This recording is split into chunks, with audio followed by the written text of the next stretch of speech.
The St Kilda Football Club are sitting in 14th place. Now they have won the last 2 games, I think, maybe, with some lucky results, but they are sitting in 5th last with a percentage of 93.3. They have the 5th worst percentage in the league, and they are most importantly boring to watch. I have been so bored watching the St Kilda Football Club this year. I'm going to break down a little bit statistically why they're boring and just have a look at some of the scorelines they're producing, some of the football they're producing. Now we start to look at St Kilda's fixture, all the games they've played. I'm recording this as of round 13's finishing, so they haven't played round 14 yet, I believe. So they started off round 0 with a bye, obviously. Round 1, they looked impressive. 68 points. It's not high scoring, but you see that they're looking relatively impressive. 9 goals, 14. So they're inaccurate. Let's give them that. They're inaccurate. They've done it right. The game after, they beat Collingwood 94 points, and they're more accurate. They're more accurate this time. Still haven't broken 100 points. 67 points, 2 in a row. You've got the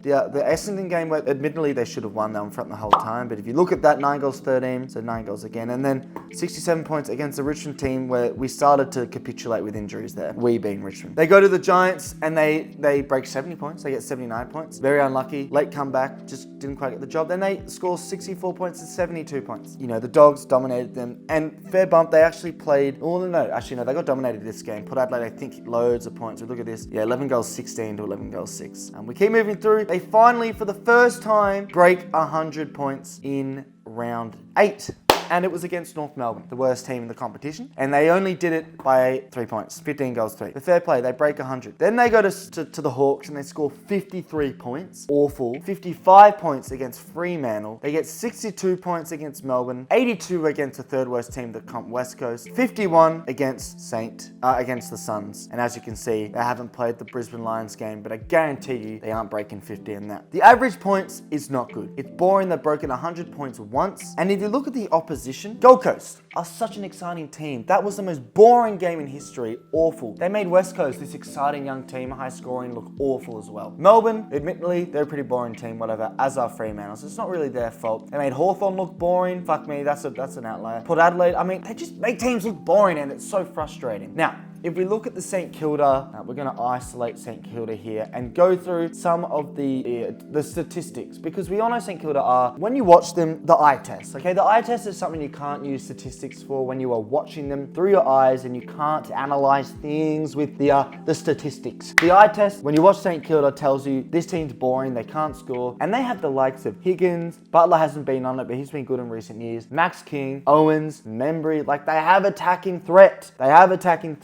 They're not attacking the threat-wise. Goal scoring, we look at the stats here. Total goal scorers, that's not really relevant. They're actually doing all right. They've got 24 goal scorers, so fair fucking play. We look at goals, or average goals. They are in 4th last, all the way down here. You see St Kilda. I'm going to bring this all the way over to the left here. Their average goals, 10.1, well below the AFL average. They're mixing in with the likes of North Melbourne, West Coast, Richmond. If we look at shots at goal, they are 3rd last, even lower than West Coast. So they're boring in that sense. Accuracy is not relevant. Who fucking cares? But you can see they're not even accurate either. Goals per inside 50, they actually do well on. Now this is no, they don't, sorry. Oh my God. Goals per inside 50, they are in 2nd last. Awful. So their forward line is awful. They can't score goals. They're boring to watch. They're defensive. Scoring shots per inside 50, they're 2nd last. Scores per inside 50s, they're 4th last. Score involvements are relevant, but they're 5th last. And then a couple others. Expected scores. Now, expected scores are a funny one. Not many people look at it, but I'm a big one on expected scores. With all the stats in the world, how many points should your team be scoring? They are 5th last in expected scores. To be fair, quite concerningly, Melbourne are below them, but you can see they've been 5th last. And by the way, Hawthorn, holy shit, talk about an impressive team. They are in the top part of the expected scores right there, as are the Dogs. So they're all boring, and with all these sort of expected stats, they always do really poorly on their dead last. Fucking, where are they here? Wow, they're 2nd there. The rating is pretty important. They're dead last. All these expected scores, ratings per set shot, expected scores per set shot, the general set shot rating, general rating, all those kind of things. Look at them. They're always low. That one's high to be fair, but everything else seems to be low as fuck. If you go to the defense, St Kilda are a good defensive team. Defensive one-on-one, they are not even in the top half. They're below AFL average. These defensives, they're in the top half for that. Tackles, they're in the top half. tackles per inside 50 in the top half. So, you know what, to be fair, pressure acts and spoils are actually pretty low. But the point is, if you're a St Kilda fan, I'm going to go back to this slide here. You're watching your team score 100 points in a season once. I'm going to go to West Coast here, the West Coast page, hey? And if we go to their fixtures, how many times have they scored 100 points? Let's have a guess. I'm guessing, and I haven't even seen this, I'm not looking at the screen right now. I'm going to guess 5 times they scored 100 points. Oh, it's not a good start. They score 100 points against Richmond. They score 100 points against Fremantle twice. Against Melbourne, they score 100. Okay, they've only scored it 3 times, to be fair. I went well over the gun with 100 points. But you can see there's some excitement in there. Look at that. All the games they win, they get over 100 points, right? What's another team we can look at? Why don't we look at, where's the ladder? Adelaide are below St Kilda on the ladder. Who would you rather be right now, an Adelaide fan or St Kilda fan? Well, how about let's look at the Adelaide scoring. How many times have they scored 100 points? Probably 4 times, let's say. We look here, go from the start. No. They score 100 once. There you go. They scored again against North Melbourne. And again, that's 3 times now. Okay. They've only scored it 3 times as well. Still the point, they are below, like, if you would, who do you want to be a fan of right now? Ignore the youth, the prospects. When you're watching a football game, I would rather be a West Coast fan, an Adelaide fan. How about this one? Richmond. How many times has Richmond scored 100 points? I honestly think if we are more than 1, then there's I've got big issues with St Kilda if we have any more than 1 time we've scored over 100 points. Genuinely, like, that would just be, it would be catastrophic if we were to score over 100 points more than once. Let's look at the fixtures here, ladies and gentlemen. 60, 81, 92, 82, 60, 70, 42, 49, 42, 44, 74, 69, 79. Holy fucking shit, we have not scored over 100 points. That is so depressing. But Richmond have all the injuries in the world. And this is the last thing I'm going to get to. Before I do that, I really want to check how many times has North Melbourne scored 100 points. Look, scoring 100 points is relatively irrelevant. But the point is, St Kilda have scored it once, and they barely scraped that 100-point win. Let's go to your fixtures. Thank you very much, North Melbourne. We'll just go from the top. No. 81's close. 81 again. 82. So they're actually kind of high scoring.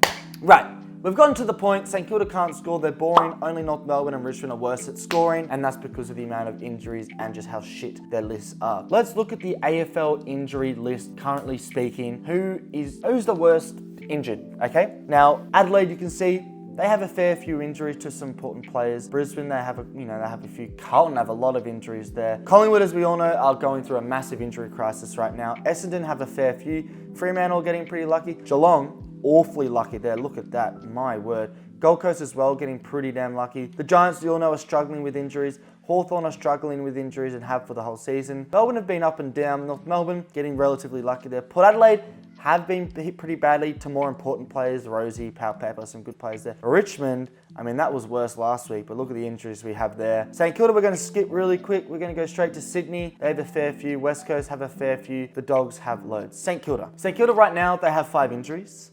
Max King played last night at the time of recording, so you can't say he's injured. Isaac Keeler, I don't think he's played a game. Jack Hayes, look, he can be a decent player, but he's not that important. Liam Stocker is a squad player, and James Van S, not sure who that is. There's no one important there on that list. Max King, like I said, the injury is a test.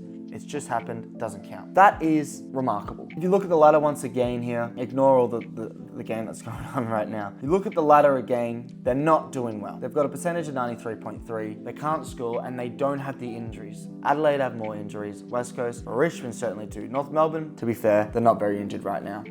I can't quite remember if West Coast do, to be fair, but look, it's a sad season for them. It's going to be a long one. What happens now? Who has to go? Ross Lyon has to go. I think Ross Lyon's done. I think Leon Cameron could come in.